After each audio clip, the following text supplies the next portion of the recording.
Bismillahirrahmanirrahim. Assalamualaikum warahmatullahi wabarakatuh. Alhamdulillahirabbil alamin.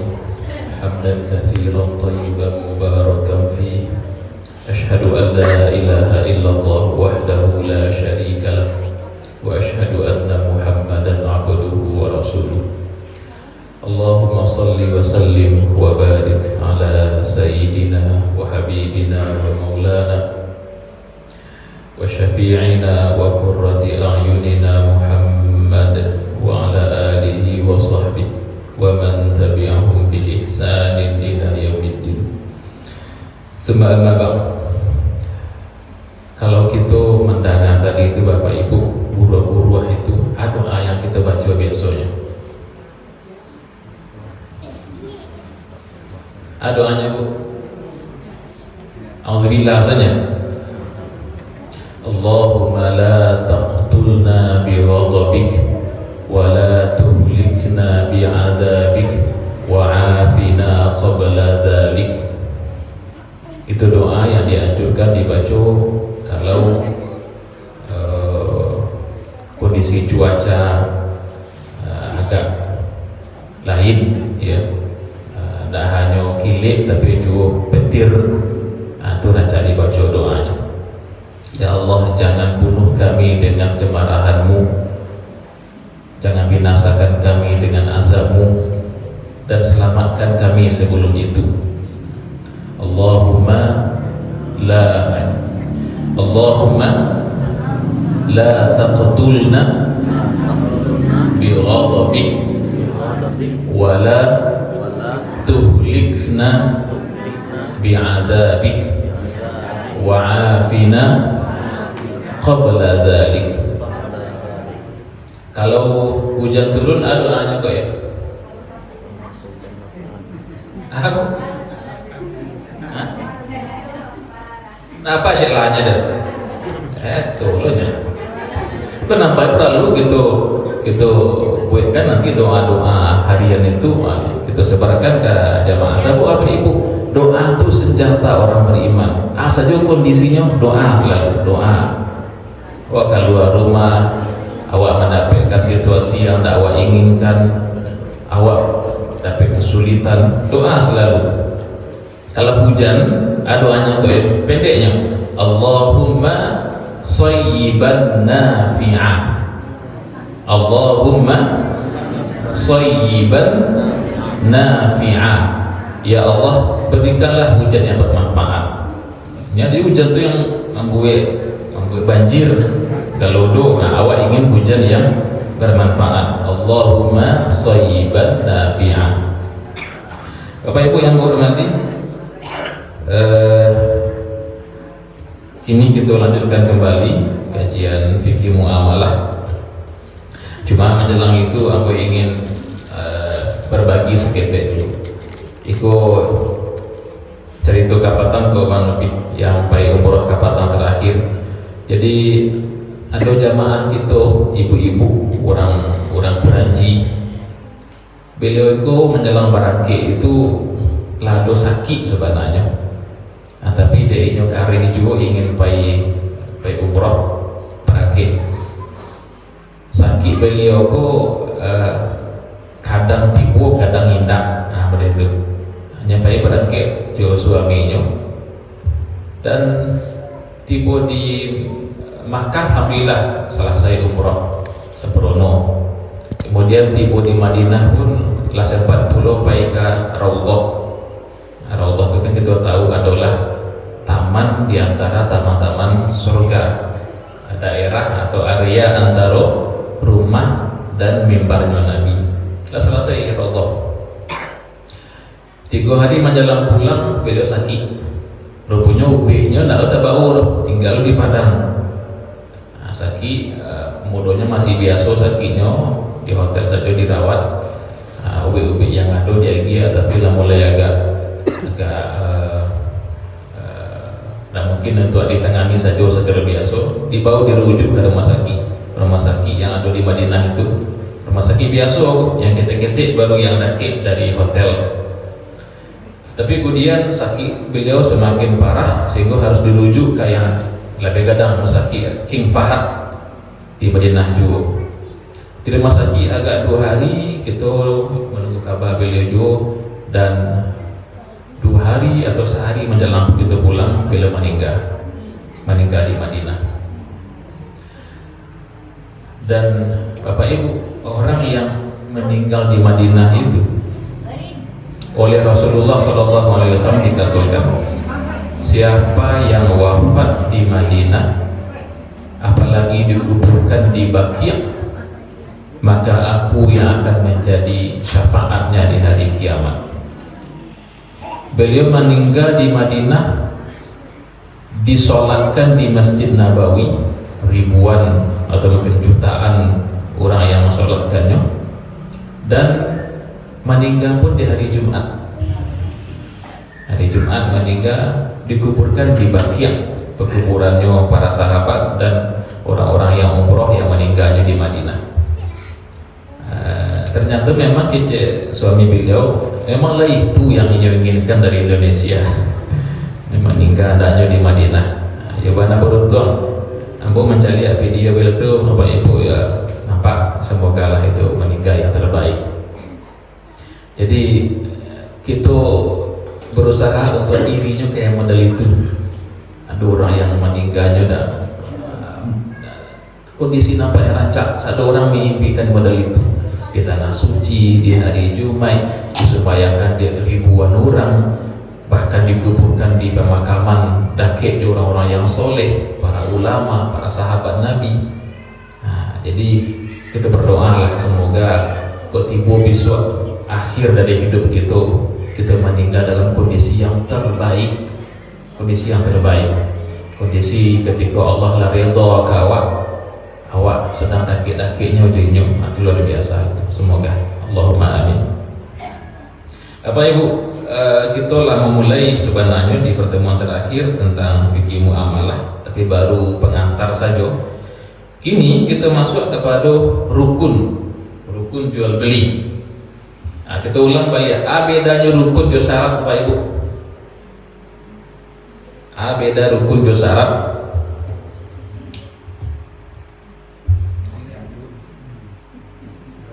Bapak, ini kaji itu diulang-ulang namanya.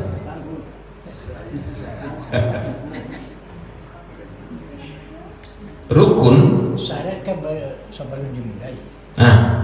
Kalau rukun Itu lah dimulai barang tuh. Rukun namanya itu.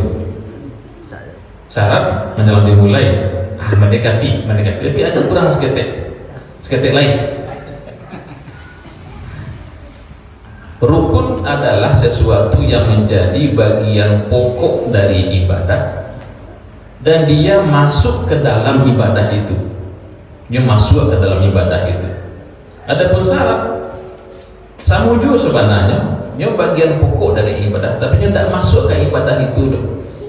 Makanya ketika kita membahas fikih ibadah, fikih sembahyang, Fatihah itu rukun, dan Fatihah itu di mana dikerajukan? Di dalam sholat. Tidak kita itu Pak, di dalam sholat rukun. Tapi kalau sucinya badan dari hadas, sucinya badan dari najis, itu adalah syarat, dan itu bukan bagian dari ibadah. Nggak masuk ke ibadah itu majalah sembahyang tadi batu itu, menghadap kiblat, berasih baju, berwuduk dulu. Jadi kini kalau kita bahas asal rukun jual beli. Dalam fikih Syafi'iyah yang kita gunakan sebagai rujukan di Indonesia, ada 3 rukun jual beli.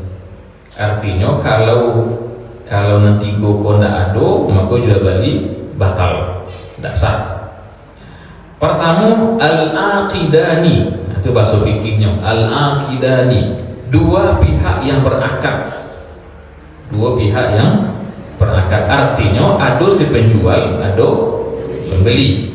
Ada 2 pihak, tidak boleh pihak saja, 2 pihak, ada penjual, ada pembeli. Nah, kedua nanti sirat. Arti sirat itu adalah lafaz yang keluar dari mulut baik penjual maupun pembeli yang menunjukkan inyoko redha dengan jual beli. si pembeli redha dengan harga yang ditetapkan di si penjual pun redha pula je pitiannya terima tu lah sama-sama suku jo harga tu. Dan jo barang yang akan dibeli itu namanya sirat. Sirat itu adalah lafaz bisa dalam bentuk suara kalau nyolai bisa mengecek atau ikut dalam bentuk tulisan kalau nya bisu. Yang harus ada lafaz kata-kata atau kalimat yang menunjukkan keredaan kedua belah pihak. Penjual redha, pembeli pun redha. Yang ketiga berikut namanya objek jual beli, mahal al-bay'. Objek jual beli. Objek itu ada dua, ada barang, ada harga.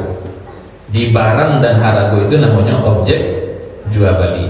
Itu dulu secara umum. Ada 3 rukun jual beli. 1, 2 pihak yang berakad, 2 sirat, ketiga objek jual beli. Nah kini untuk 2 pihak yang berakad, penjual pembeli, saja syarat yang harus terpenuhi pada 2 pihak kok. Ada disiko disampaikan ada 1, 2, 3, ada hampir kriteria yang harus terpenuhi pada orang yang akan berjual beli, penjual kahinyo ataupun pembeli. Yang pertama, ayyakuna rasyidan. Orang itu harus rasyid. Rasyid kan ada orang berapa? Rasyid itu statusnya, kondisinya rasyid. Arti rasyid, rasyid itu adalah 3, hanya semakin macam-macam itu mah. Jadi pertama dulu syarat yang harus terpenuhi pada 2 pihak yang berakad, apakah penjual atau pembeli, adalah inyo harus rasyid. Ayat rasyid itu pertama baligh, yang kedua berakal, yang ketiga tantu jo piti, tantu jo barang. Ndak orang yang ile doh, ndak orang yang muda doh, memang ngerti jo piti. 1 baligh, kedua berakal, ketiga mengerti mengenai uang. Itu namanya rasyid. Artinya ndak sah jual beli orang yang kilo, ndak sah jual beli orang yang sawan, ndak sah jual beli orang yang panganannya otaknya ada masalah, ndak sah. Beko kalau kan dikicuannya itu jadi sengketa, beko itu jadi masalahnya. Harus orang yang nyobana sembrono akalnya. Kemudian juga Bapak Ibu, ndak sah jual beli anak-anak. Nah, itu yang kita harus inginkan. Ndak sah jual beli anak-anak. Kita kadang-kadang ya mungkin kok dalam rangka mendidik kok yang maja anak cucu biar dia terbiasa dulu baik belanjo ke kadai. Nah, telah balikan gaya cik balikan apa cik ke kadai pada itu. Lah bolehkah itu? Cek dulu. Kalau anak ketek kok, kalau usianya baru 3 tahun kan ketek banyak tuh anak 1 tuh. Tapi usianya katakanlah 5 tahun, 6 tahun, lah TK-nya atau lah kelas 1 SD-nya, lah bisa diserayu, bisa disuruh. Kalau nanti Bali itu lah barang ketek-keteknya, Bali api, Bali kerupuk, Bali pisang cuci atau 2, itu tidak masalah tuh. Sudah anak ketek itu nak baru. Tapi lain mengenalnya, tahu je piti itu. Kalau tahu je bekok bara baliat, kalau bekok do baliat bara baliatnya, dia tahunya. Silakan suruh anak ketek untuk barang-barang nan remeh-temeh, yang ketek-ketek harganya. Tapi kalau membeli barang yang agak mahal, tidak boleh anak ketek. Tolong balik cek ke toko tu HP 2 juta harganya aja tu le, itu berisiko tu. Ataupun tolong balik barang agak 2 kilo, agak 10 kilo, 20 kilo, kadang jumlah kilonya jalan. Jadi untuk anak-anak, kalau lainnya bisa disuruh, lain tahu jo pitinya, ikut piti bekok balik sekian yuk, minta orang kadai baliannya. Lain barang-barang yang ketek-keteknya, ada ke 10.000, 15.000 itu masih bisa tuh. Tapi kalau lah tinggi harganya, lah mahal barang kok, aja lain. Harus orang nan balik bana. SMA lah minimal atau SMP sih, kelas sekian telah bisa tuh. Jadi itu maksud dari rasyid. Penjual kah atau pembeli itu harus rasyid, balik, berakal dan mengerti mengenai PT, tahunya barang. Nah, itu didasarkan kepada surah An-Nisa ayat 6. A'udzubillahi minasyaitonirrajim. Wabtalul yatama hatta idza balagun nikaha fa in anastum minhum rusydan fadfa'u ilaihim amwalahum. Kata Allah, dan ujilah anak-anak yatim. Ujilah atau tes anak-anak yatim. Anak yatim ketika yang meninggal ayahnya, kan awak nak menjadi pengganti si ayah itu. Apakah mama ini atau mungkin pengurus anak yatim? Maka harta anak yatim tadi itu, kalau masih ketik anak itu SD baru atau mungkin ketik dari itu, harta yang didapatkan dari ayahnya sebagai warisan itu boleh dipacik di orang yang dewasa, mamanya kata tadi itu, atau orang yang diberikan amanah oleh keluarga. Tapi kalau anakku mulai agak kadang dari remaja, tes dulu, aku tes dulu, baca dalam tesnya, tahu nanya mengenai harago, mengenai PT. Kalau nyola tahu jo harago, la rusuk, la balik inyo PT tadi ku agegan kayaknya, jadi pacik boleh. PT-PT-nya awak sebagai anak menyentuh pemegang sementara malaki anak ko, jadi baliknya. Jadi ketika anak ko lah dites, yang itu boleh dites, lah mengerti mengenai PT-nya, lah rasyidnya, maka fadfa'u ilaihim amwalahum, serahkan kepada mereka harta mereka. Tak boleh ditahan PT anak yatim di awak doh. Nah, aku kadang ketika aku mungkin bagi bapak pengurus, kan ada tuh punya celengan untuk anak yatim, kan ada untuk pembangunan, untuk TPA lah, ada anak yatim di situ. Nah, terkadang di sebagian tempat untuk PT anak yatim pun tak kumpul berjuta-juta. Dilaporkan di hari Jumat itu, kas anak yatim 20 juta. Orang bertanya, kenapa aku tidak jaga ke mereka PT itu? Kan hak mereka tuh. Nah, di situ sebenarnya kalau seandainya pengurus punya rencana, punya program bahwa PT ko beko diberikan untuk biaya sekolah mereka, silakan ditahan dulu. Nah, masalah. Daripada diberikan dalam bentuk PT, beko nyoba lanjutkan kayak macam-macamnya balik, HP-nya balik, perusahaan beko nak bunuh tuh. Boleh pengurus punya inisiatif, punya rencana, PT ko nanti dipakai untuk membagi uang sekolah mereka, SPP mereka. Ketika tiba tagihan dibayarkan ke pihak sekolah, tidak ada masalah. Tapi yang tidak boleh adalah kalau sengaja menahan-nahan. Kok jalik kok masyarakat menyumbangnya untuk anak yatim, dah tu kumpul sekian puluh juta, tidak juga dibagikan ke mereka, salah waktu. Atau itu adalah khilafiyah mengenai untuk anak yatimku, apakah hanya anak yatim yang mendapatkan ataukah boleh yang piatu? Ada ini kok masalahnya. Dia boleh anak yang piatu mendapatkan jatah anak yatim. Ini di kotanya kan itu infak anak yatim. Sementara di kampung awak nado dan banyak itu adalah bukan yatim tetapi piatu.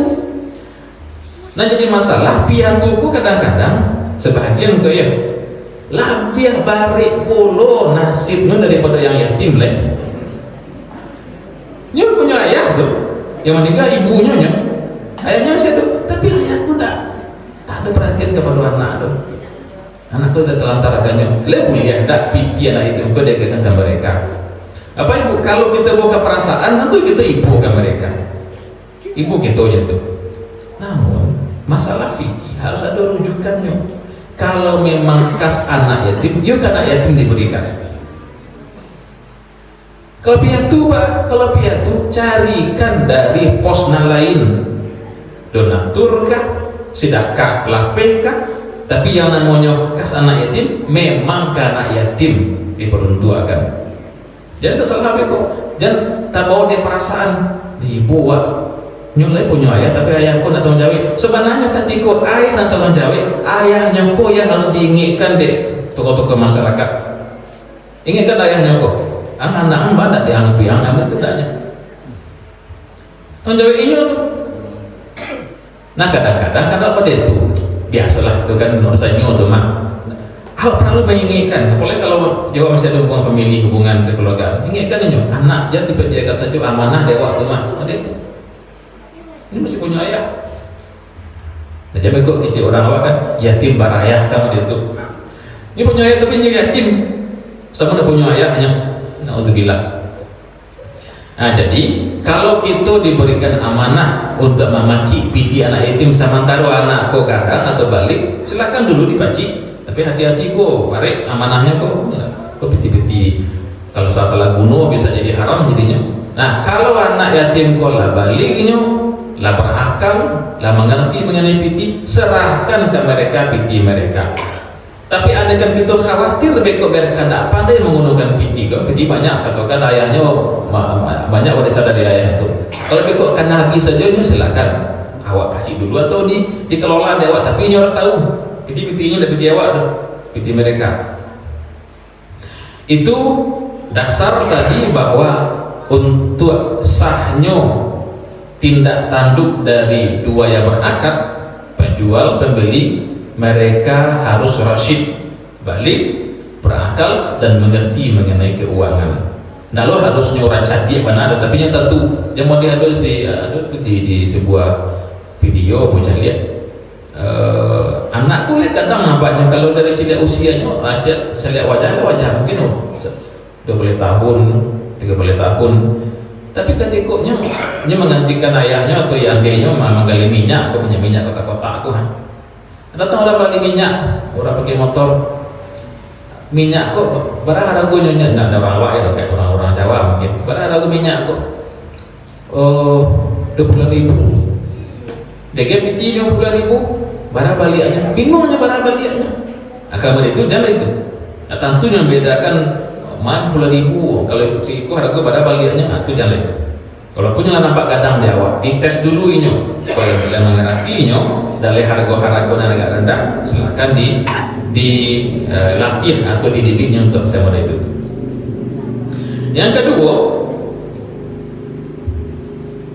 kedua belah pihak, baik pembeli atau penjual, memang Yobana punya kehendak dalam melakukan jual beli, bebas, dia nak dipasur loh. Dalam bahasa fikihnya ayyakuna mukhtaran muridan lita'akudnya punya ikhtiar untuk jual beli. Jadi jual beli yang pasal-pasal itu tidak sah tuh. Jual kadang Honda, kalau tidak dijual buku dibakar rumah kau, maka itu jual itu kalau itu pasal itu tidak sah tuh. Baca mudah nanti itu awak akan nak iu barang miliknya itu diancamnya. Kalau tidak buku kok di lakaknya atau dipangakannya misalnya, tak maksudnya menjual ke awak tidak sah jual belinya, sebabnya tidak dalam kondisi ikhtiar. Nah ini didasarkan kepada hadis Nabi SAW, rufi al qalamu. Oke tadi yang tadi yang tadi masalah anak-anak. Rufi al qalamu an thalathah, diangkatkan pena dari 3 orang. 1, anil majnuni hatta yabra, dari orang gila sampai dia sembuh. Wa amin naimi hatta yastayqis, dari orang yang tidur sampai dia terbangun. Wa anis sabi hatta yahtalim, dan dari anak-anak sampai dia balik atau sudah bermimpi. Jadi tadi yang kedua adalah pihak penjual atau pembeli memang Yobana dengan kebebasannya menjual barang itu atau membeli barang itu, bukan di pasar-pasar. Kenapa? Kalau di pasar berarti tidak ada kerelaan, dan itu merupakan syarat mutlak dari jual beli, harus saling redha meredai. Illa an takuna tijaratan an taradhim minkum. An-Nisa ayat 9. Perdagangan atau jual beli yang dibolehkan, jual beli antara din, karena suka sama suka, redha sama redha. Kok terpaksa menjual, aku mungkin ibu-ibu kok ajak dia pasarnya ke ibu. Kita kadang-kadang hari Senayan mereka balik sama gue. kan wak suko bali kebutuhan dapur lah, apakah kok sayur atau kok bawang. Kadang sebagai ibu kok kalau mak aku tuh ibadah membunuh barasa sayur aku teh sakabe 3.000 sulah di bagu lo nanti 3.000 tuh, atau bawang ya, walaupun kalau memang masih bisa diago seketik nak baru, tapi kadang yang maju tuh datang dari Pariangan, dari Sungayan, dari itu yang nyawarukan yang awalnya sedang elok kena rasa kiwa nggak sabar apalagi selama itu 3.000 itu kabar untung adanya cuma tuh dek bagu model itu mana dek orang kau perlu titi nah baru biarlah ini terpasuk tuh dia bodoh pulang mereka nak bawa apa-apa mak bodoh lihat barang tu dia lah ambil ada ibu tapi tak redonya nampaknya tu di ago kok ibadah mencakit ibadah parah ago memang tidak akan membuat batal jabal indah, tapi kan lakukan keberkahannya. Kalau bisa kan saling meredoi lah. Ini pun redo juga ada kutu, lain tapi untung agak seketik deh ini. Walaupun lain lapil dewa. Walaupun kadang-kadang maju, sebagian penjual kan sangat lo tinggi meletakkan harga. Diletakkannya 300.000 sana bisa 1.000 atau 10.000. Banyak mana tingginya letakkannya itu dia barang yang aku. Tapi kalau barang-barang namun sayur, bawang itu jangan terlalu tinggi pada lagu tu le. Sehingga andaknya barang ko awak balik itu ibadah itu orang ke malapin tu johara guna nanda sepakati itu. Sehingga lebih tanah awak daripada yang terpasuk. Nah kan tak rancak ni boleh. Tapi ada kondisi yang jual beli yang terpasuk pun dimuliakan. Ada satu kondisi di mana walaupun terpasuk orang ke menjual tetap sah jual belinya. Apa kondisi mana itu? Kondisinya adalah kondisi orang yang di dalam fikih namanya al-mahjur alaih. Al-mahjur alaih. Mahjur alaih itu artinya di bahasa awalnya orang yang dipaksa menjual hartanya. Kamu kan di bahasanya orang kula banyak utang kasih A, utang kasih B. Itu tidak ada tuh, cuman utang aku nak bayinya tuh. Tapi ada atau haratonya ada apakah dia punya kendaraan, dia punya sawah ladang, dia punya karambi, macam-macam lah. Utangnya banyak serak-serak gini kok. Tak juga bayi-bayi itu. Balik bananya melapi ondanya kok. Dia lagi hutang ke orang. Utangnya kadang-kadang tuh. Nah orang yang punya hutang pula mengadu ke hakim. Hak kami ke masa tahan di apa kau di ibu kau. Hakim punya kewenangan memasuk orang yang berhutang untuk menjual hartonya demi memenuhi hak orang-orang tadi. Itu dimuliakan. Kan terpasuk tu.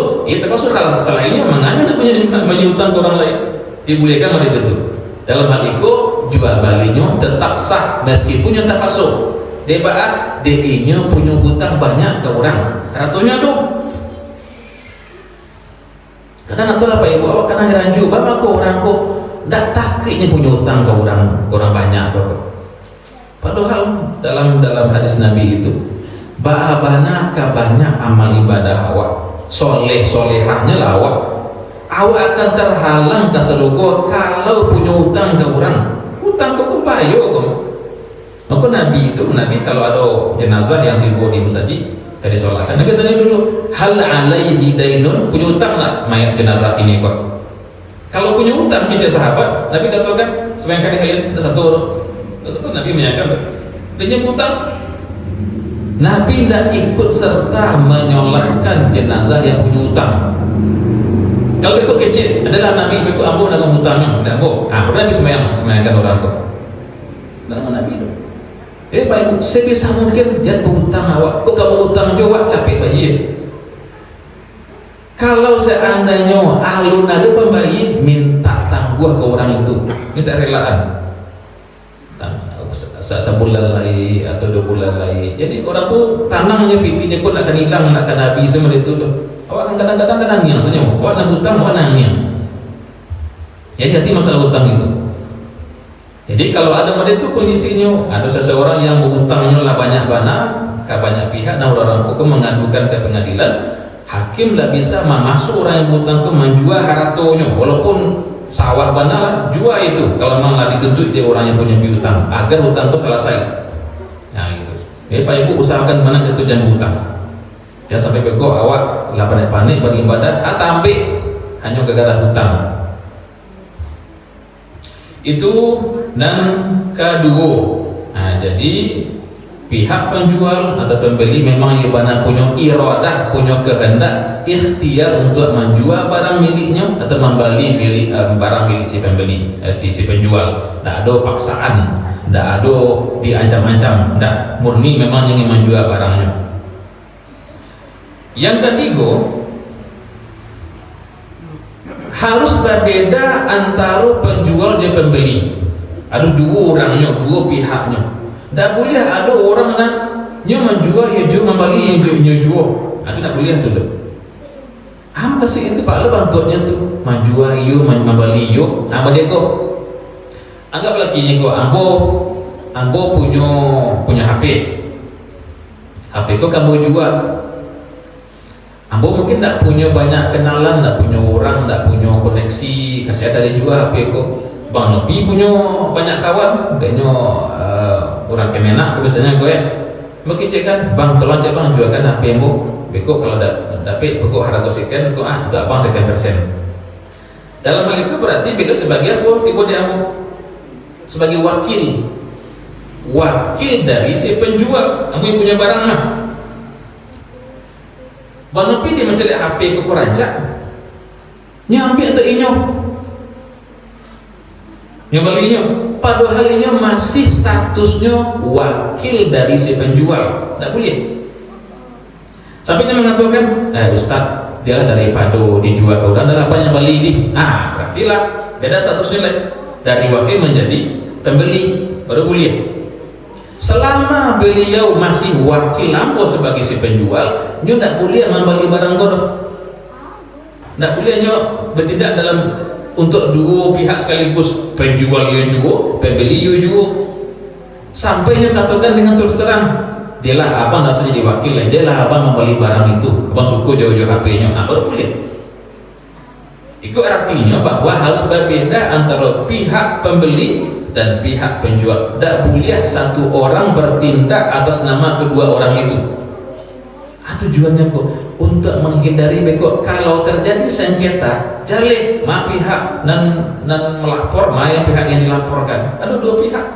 Kalau hanya seorang saja tentu nak jalik saya akan bisa dilaporkan lagi. Nah itu. Jadi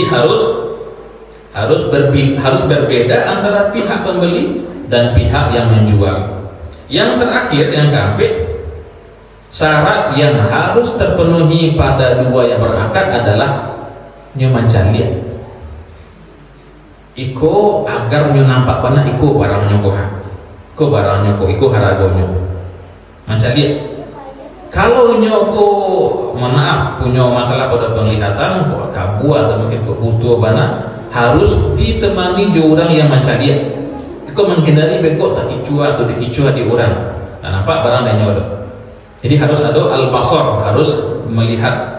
Nah, beko apa ibu di sekolah akan kita bahas nanti insya Allah. Bahas statusnya jual beli barang kau nak nampak dewa gini dong, online misalnya, atau yang nampak hanyalah sampelnya saja, bukan barang yang di Bali itu. Kau contohnya kau saja, tapi barangnya yang kawa Bali tidak itu dong. Itu hanyalah sampel, contoh saja, contoh barangnya di gudang gini. Ketika tiba kau dewa itu beda juga tadi ya. Kemudian itu, ambil kata tuh masalah itu. Pernah jadi dulu secara umum syarat yang harus terpenuhi pada yang berakad, nyo harus mencaliat dengan baik untuk tahu mana barangku, untuk barangnya, siko haragonyo. Kalau dia punya masalah pada penglihatan, harus dikawal atau ditemani oleh orang yang bisa mencaliat dengan baik. Itu Pak Ibu. Jadi kita baru bahas tentang rukun pertama, yaitu dua yang berakad, pembeli dan penjual, dan syarat-syarat yang harus terpenuhi pada pembeli dan penjual. Insya Allah untuk yang akan datang kita masuk kepada sigot. Ikut kan gini awak kan kalau balik kan ada apa sigot pakai itu? Kan ada pada itu ada. Abu Bali lontong apa ko lontong etik ko sapi riang harga 3.000, akhirnya cek itu tuh ada yang jual 3.000, sakit gitu kan. Harusnya model itu secara fikih harus ada siwak nang keluar. Nah kini kok pak status hukumnya jual beli yang tak pakai siwak, barang diambil piti dia ke buat pilot, barang kunci 5.000 dia piti tanpa mengicik, dia piti kurang tuh buat pilot, sah nak tu jual belinya. Nah bisa kita bahas masalah itu.